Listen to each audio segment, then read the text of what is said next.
तमाम मेरे साथियों को नमस्कार। साथियों, मैं आपको एक विशेष सूचना के तहत आज फिर से आपके बीच में आया हूं। और साथियों, मेरा मेन उद्देश्य ये है कि साथियों, जो फर्स्ट लेवल रीट 2021 हुई है, संपन्न होती जा रही है, तो उसमें साथियों जो विसंगतियां आई है, जो हमारे जो साथी हैं उनकी नौकरियों में कहीं कहीं से वो वंचित रह गए हैं। साथियों, बहुत बड़े लेवल पे जो घपला हुआ है, उसके तहत हम आज आपके सामने एक बहुत बड़े लेवल पे जो आंदोलन अपना कल आयोजित होने जा रहा है, उसके संबंध में आपको कुछ बताने आए हैं। विशेषकर साथियों, हमारे जो साथी है, जो अच्छे मार्क्स लाने के बावजूद भी कहीं ना कहीं कट ऑफ में आने के बाद भी वो आगे आने वाली कट ऑफ में रह जाएंगे। उस और उनके इतने अच्छे मार्क्स होने के बाद भी कहीं ना कहीं उनकी आगे आने वाली जीवन में कठिनाइयों का सामना करना पड़ेगा, क्योंकि 2 गुना जो कट ऑफ आई है वो एक निंदनीय कट ऑफ है। इतिहास में ऐसा पहली बार हुआ है कि इतनी बड़े लेवल के स्तर पर पेपर आउट होने की वजह से इतनी बड़ी कट ऑफ बढ़ी है। साथियों, कट ऑफ बढ़ने के एक चांस है, जब स्ट्रॉन्ग रूम 1 था, पेपर 2 रखे गए थे, तो ये कैसे हो सकता है कि वहां से पेपर उठाने वाले ने फर्स्ट लेवल का पेपर छोड़ दिया वहीं पर? ऐसा तो हो नहीं सकता, एक कॉमन सेंस है। फर्स्ट जो अधिकारी इसमें लगे हुए थे सारे भ्रष्ट अधिकारी हैं, सभी गिरफ्तार हो चुके हैं, लेकिन कैसो जी राजनीतिक दबाव के कारण कोई कार्य नहीं कर पा रही है और उनकी अच्छी तरह जांच नहीं हो पा रही है। वरना सभी, आपको भी पता है, मुझे भी पता है कि सरकारें इसको ठंडे बस्ते में डाल चुकी है। साथियों, दोनों पेपर की जो कट ऑफ थी वो हाई रहने वाली थी। फर्स्ट जो सेकंड लेवल था वो तो रद्द हो चुका है, लेकिन जो फर्स्ट लेवल बच गया, तो साथियों जो पेपर लेने वाले हैं, तो कई के आदि सरकार चाहती है कि कई के पैसे जो उन्होंने ले लिए थे पहले से, उन्होंने पैसे रख लिए थे, उनका काम हो जाए, इसलिए सरकार ने इसकी जांच सीबीआई को अच्छी तरह नहीं सौंपी। क्योंकि अगर इस सीबीआई की कहीं ना कहीं जांच होती तो इसमें भी जो दलाल है, पैसे लेने वाले, पैसे देकर जो पेपर लेने वाले हैं, वे पकड़े जाते। और कैसे कैसे, क्योंकि ऐसा इतिहास में पहली बार है, विशेष शिक्षक की जो कट ऑफ गई है वो इतिहास में पहली बार हुआ है, जब 2 गुना की कट ऑफ सामान्य के बराबर जा रही है। तो इस स्पेशल का मतलब अस्तित्व ही खतरे में है साथियों।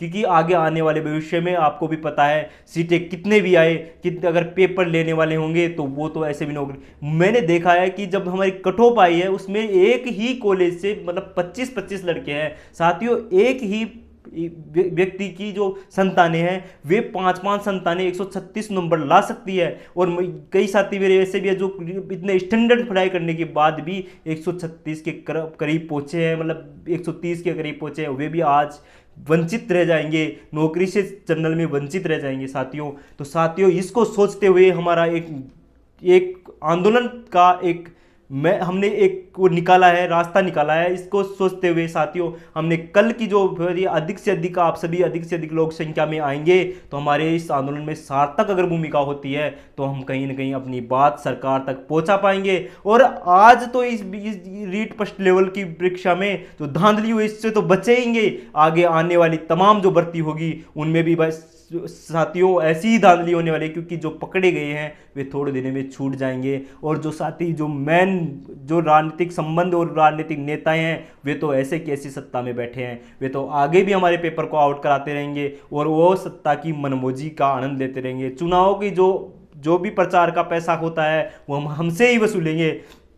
पेपर बेच के कितने पेपर आउट हुए आपको भी पता है, कटऑफों में बार बार नॉर्मलाइजेशन, कितने आंदोलन हो रहे हैं साथियों। यही वजह है कि सरकार के भ्रष्ट अधिकारी थे, सरकार की एजेंसियां भ्रष्ट थी, ब्लैक जो कॉलेजों के जो सेंटर थे उनको वापस लिया गया साथियों। ये तमाम चीज़ों को नजर रखते हुए मुझे पता है रेट फर्स्ट लेवल में भी बहुत बड़े लेवल पर धांधली हुई है साथियों। मैं सभी से निवेदन करना चाहता हूं, कल शहीद स्मारक पर अधिक से अधिक संख्या में आने का कष्ट करें।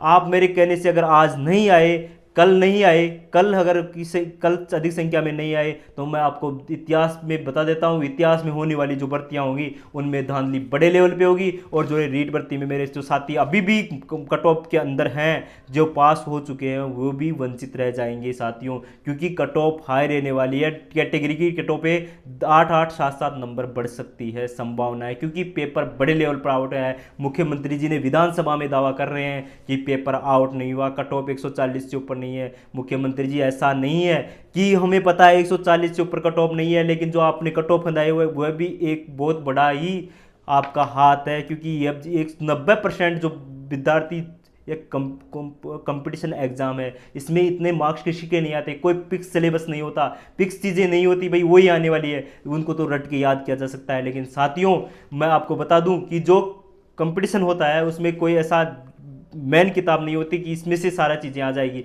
साथियों, इस एग्ज़ाम में 148 जिसके मार्क्स आ रहे हैं, तो साथियों मैं बताऊं, मैं मानता हूं कई साथियों ने मेहनत के जरिए भी कई साथियों के आए हैं, लेकिन ऐसा नहीं होता कि सभी साथी के मेहनत के जरिए आए होंगे। साथियों, इसलिए हमें इस तमाम विचारधाराओं के समर्थन करते हुए इन तमाम चीज़ें, क्योंकि आज भी हम सीबीआई की जांच मांग कर रहे थे, कल भी कर रहे हैं और आगे भी करते रहेंगे, क्योंकि हमारी बात सुनी नहीं जा रही। सरकार को अपने मुंह में डूबी हुई है, वो चाह रही है कि इनको नौकरी देकर, मतलब जो अपने पैसे ऐंठे हैं उनको कैसे भी रास्ता निकाल ले, लेकिन हम ऐसा नहीं होने देंगे। साथियों, हम तमाम साथी मिलकर इस आंदोलन के जी जान लगा कर लड़ेंगे। कल शहीद स्मारक पर 9 बजे सभी साथियों को अधिक से अधिक संख्या में आना है। जो भी बाकी बातें वहाँ पे, जो भी हमारी रूपरेखा होगी वो वहाँ पर तैयार की जाएगी। साथियों, मैं आपको बता दूं कि स्ट्रॉन्ग रूम में जब 2 पेपर रखे हुए हैं तो एक ऐसा नहीं होता चोर एक पेपर ले जाएगा, क्योंकि करोड़ों का लेन देन हुआ है, एक पेपर से नहीं होता, दोनों पेपर बिके हैं और 100% बिके हैं। हम दावा भी कर सकते हैं, बता भी सकते हैं साथियों। और साथियों, मेरे पास कुछ ऐसे भी प्रूफ है, जो साथी एक मेरे जो साथी ऐसे लग रहे हैं जो कल कबाड़ी का काम करते थे आज वो नौकरी करेंगे, और जो साथी मेरे 5 साल से तैयारी कर रहे थे वे आज कबाड़ी का काम करेंगे। साथियों, ये जो हमारी सरकार का ये सरकार के पेपर भेजने की वजह से आज हमारी ऐसी दृष्टि, ऐसी मतलब दशा हो चुकी है कि जो एजुकेटेड, मतलब जो पढ़े लिखे व्यक्ति हैं, वे आज मतलब इतने मायूस और इतने उदासी भरे हुए हैं कि हम सोच नहीं सकते। तो कल साथियों एक बार फिर धमाका करने के लिए सभी साथियों को अधिक से अधिक संख्या में शहीद स्मारक पर पहुंचना है। साथियों, जय हिंद, जय भारत।